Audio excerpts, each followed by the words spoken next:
मैं सबका यहाँ पे सबसे पहले I welcome everyone on the show. विश्वास सारंग जी, मध्य प्रदेश में क्या नंबर्स हैं? बोला जा रहा है जो इंटर बॉर्डर एक्टिविटी है, बॉर्डर को बंद कर दिया जाएगा ताकि नंबर्स को बेटर किया जाए। ऑक्सीजन प्लांट्स जो हैं उनको प्रोक्योर करने के लिए टाटा ग्रुप की मदद ली जाएगी। क्या अभी क्या क्या कर रही है गवर्नमेंट कि देखा जाए कि कोविड के नंबर्स मध्य प्रदेश में कम हो जाए? देखिए, मध्य प्रदेश में हमने लगातार प्रयास किए हैं कि हम अपनी ये जो संक्रमण की चेन है इसको ब्रेक करें, और उसके लिए हमने हर तरह के प्रयास किए हैं। जहां हमने कोरोना कर्फ्यू पूरे प्रदेश में लगाया है, जो टोटल लॉकडाउन नहीं है पर रिस्ट्रिक्टेड एक्टिविटीज़ को रिस्ट्रिक्टेड किया गया है। हमने कोरोना कर्फ्यू के साथ साथ मध्य प्रदेश में हर जगह लोग कोरोना प्रोटोकॉल का ठीक ढंग से पालन करें इसकी व्यवस्था की है, और उसके साथ ही जो संक्रमित हो गए उनको ठीक से इलाज मिल सके, चाहे बिस्तरों का मामला हो, चाहे बेड्स का मामला हो, या ऑक्सीजन का मामला हो, दवाइयों का मामला हो। हमने हर स्तर पर बहुत अच्छा प्रयास किया है। देखिए, संक्रमण बड़ा है, संकट बड़ा है, ऑक्सीजन एक हमारे लिए चुनौती है, पर उस ऑक्सीजन की चुनौती को भी हमने पूरी तरह से स्वीकार किया है। और आज हमें ये बताते हुए बहुत खुशी है कि हमारा प्रोक्योरमेंट और हमारी जो डिमांड है उसके रेशो को हम मेंटेन करने में सफल रहे हैं। आगे भी हम इस पूरी लड़ाई को बहुत अच्छे से लड़ सके, इसकी सभी व्यवस्था हमने की है। और एक अच्छी बात यह है कि विगत 5 दिनों में हमारे यहाँ जहाँ पॉजिटिविटी रेट कम हुआ है तो रिकवरी रेट बढ़ा है। ये एक अच्छा साइन है, पर संकट है, निश्चित रूप से बड़ा संक्रमण है, और उसके लिए बहुत ज़रूरी है कि हम सब इस चेन को ब्रेक करें, और उसी काम में हम सब लगे हुए हैं। बिल्कुल, ये भी जानना चाहते हैं जो ऑक्सीजन है, जो मेडिकल जो दवाइयां हैं, उनका क्या अभी प्रयोग किया जा रहा है और कैसे वो प्राप्त होंगी लोगों को? नहीं, देखिए, जो LMO है, लिक्विड मेडिकल ऑक्सीजन, वो तो देश में हम देखते हैं कि उसकी एक लिमिटेशन है, पर हमने जो हमें केंद्र सरकार की ओर से जो कोटा निर्धारित किया गया है उसको प्रोक्योर करने के लिए, उसको ट्रांसपोर्ट के लिए हमने पूरी व्यवस्थाएं बनाई हैं। जहां हम टैंकर्स की, हमने एक्स्ट्रा टैंकर्स की व्यवस्था की है, तो हम रेल जो हमारी ऑक्सीजन एक्सप्रेस है उसका भी उपयोग कर रहे हैं। और जिस प्रकार से वायुयान के विमानों द्वारा खाली टैंकर रिफिलिंग स्टेशन तक पहुंचाने की जो व्यवस्था है उसका भी हम पूरी तरह से उपयोग कर रहे हैं।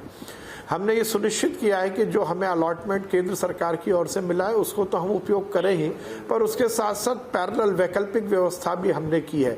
हमने बड़े स्तर पर ऑक्सीजन कंसंट्रेटर प्रोक्योर किए हैं, और जो हमारे ऑक्सीजन सपोर्टेड बिस्तर हैं उन पर हम पूरी तरह से वैक्सीनेटर, हमारे ऑक्सीजन कंसंट्रेटर का उपयोग कर रहे हैं।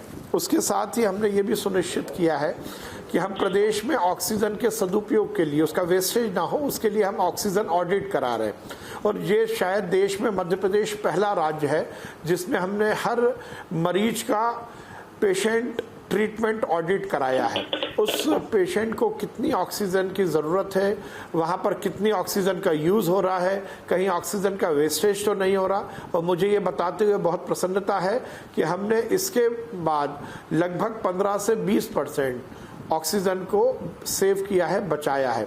उसके साथ ही आगे आने वाले समय में हम ऑक्सीजन जनरेशन के लिए भी बहुत तेज़ी से काम कर रहे हैं। हमने ये निश्चित किया है कि मध्य प्रदेश के हर जिले में हम कम से कम एक ऑक्सीजन सेपरेशन यूनिट बनाएंगे, और बड़ी संभाग में एक जो हमारा डिविजनल हेडक्वार्टर है वहाँ पर कम से कम एक हम लिक्विड मेडिकल ऑक्सीजन का प्लांट लगाएंगे। तो हमें ऐसा लगता है कि अगले 4, 5, 6 महीनों में हम ऑक्सीजन के मामले में स्वयं अपने आप में इस स्थिति में रहेंगे कि हमें बाहर से ऑक्सीजन नहीं लानी पड़े। पर आज संकट बड़ा है, ऑक्सीजन एक बड़ी चुनौती है, पर हम उस चुनौती का सामना कर रहे हैं। आपका जो बयान आया था कल of the chief minister of Madhya Pradesh saying that he is expecting stocks later this month of the vaccines, आपका कुछ टाइमलाइन दिया गया है अभी तक either by the serum institute of India और भारत बायोटेक? कुछ टाइमलाइन है? देखिए, वैक्सीनेशन के लिए हम पूरी तरह तैयार हैं। मुझे ये बताते हुए बहुत प्रसन्नता है कि नरेंद्र मोदी जी ने जिस सफलता के साथ वैक्सीन बनाई है और जिस साइंटिफिक तरीके से इस पूरे वैक्सीनेशन प्रोग्राम को डिज़ाइन किया है, मध्य प्रदेश में हमने तीनों चरण में वैक्सीनेशन प्रोग्राम को बहुत अच्छे से चलाया है, चाहे वो हेल्थ वर्कर का हो, फ्रंटलाइन वॉरियर्स का हो या 45 साल से ज़्यादा उम्र के लोगों का हो। 18 साल से ज़्यादा उम्र के लोगों के भी वैक्सीनेशन प्रोग्राम को हमने पूरी तरह से तैयार किया है और हमने ये निश्चित किया है क्योंकि संक्रमण बहुत तेजी से फैल रहा है, इसलिए अब हम वैक्सीनेशन प्रोग्राम को अस्पतालों में नहीं करेंगे, हम हॉस्पिटल्स में नहीं करेंगे, बल्कि पंचायत के भवन, स्कूल, यहाँ पर हम सेशन आयोजित करेंगे। और उसके साथ ही हमने 45 डोजेस का ऑर्डर किया है। जैसे ही हमें ये डोजेस मिलेंगे हम वैक्सीनेशन शुरू करेंगे। हमारी मॉक ड्रिल हो गई है, हमारे ह्यूमन रिसोर्सेज की जो भी है उसकी ट्रेनिंग पूरी तरह हो गई है, हमने सब कुछ चौक चौबंद किया है। हमें 1-2 दिन में जैसे ही डोजेस मिलेंगे हम इसकी शुरुआत करेंगे। आपसे एक आखिरी सवाल पूछना था। कुछ गांव हैं जिन्होंने मिलकर शुरू किया है एक ड्राइव, बहुत ही दिलचस्प स्टोरीज आ रही हैं कुछ गांवों से।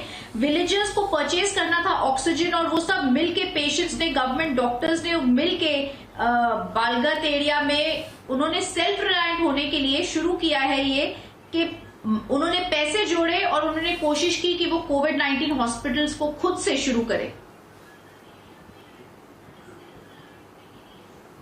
देखिए, हमारे मुख्यमंत्री जी ने इस पूरी पैंडेमिक में, इस महामारी में इस बात को लेकर आह्वान किया था कि सरकार अपना काम करे पर सोसाइटी भी, समाज भी साथ में मिलकर कुछ जरूर योगदान करे। और उसमें 2 चीजें मैं यहाँ बताना चाहता हूँ कि मध्य प्रदेश में हमने टोटल लॉकडाउन नहीं लगाया, हमने जनता कर्फ्यू लगाया है, कोरोना कर्फ्यू। और इसका निर्णय हमने स्टेट लेवल पर नहीं किया है, हमने हर जिले का जो क्राइसिस मैनेजमेंट ग्रुप है जिसमें हमारे जनप्रतिनिधि हैं, हमारे वहाँ के व्यापारी संगठन के लोग हैं, वहाँ के विशिष्ट लोग हैं, उनने मिलकर उस जिले की क्या स्थिति है उसको निर्णय लेते हुए जनता कर्फ्यू लगाया है। जनता कर्फ्यू का मतलब है कि जनता ने स्वयं ने डिसिप्लिन का पालन किया और कहा है कि हम अपने आप को रिस्ट्रिक्ट करेंगे, हम बेवजह लोग रोडों पर नहीं घूमेंगे, हम सार्वजनिक कार्यक्रम नहीं करेंगे। और इसी तरह बहुत सारे गांव और मोहल्ले के लोग, सोसाइटीज के लोगों ने अपना पैसा इकट्ठा कर सरकार के साथ मिलकर अपने क्वारंटीन सेंटर बनाए हैं, कोविड केयर सेंटर बनाए हैं।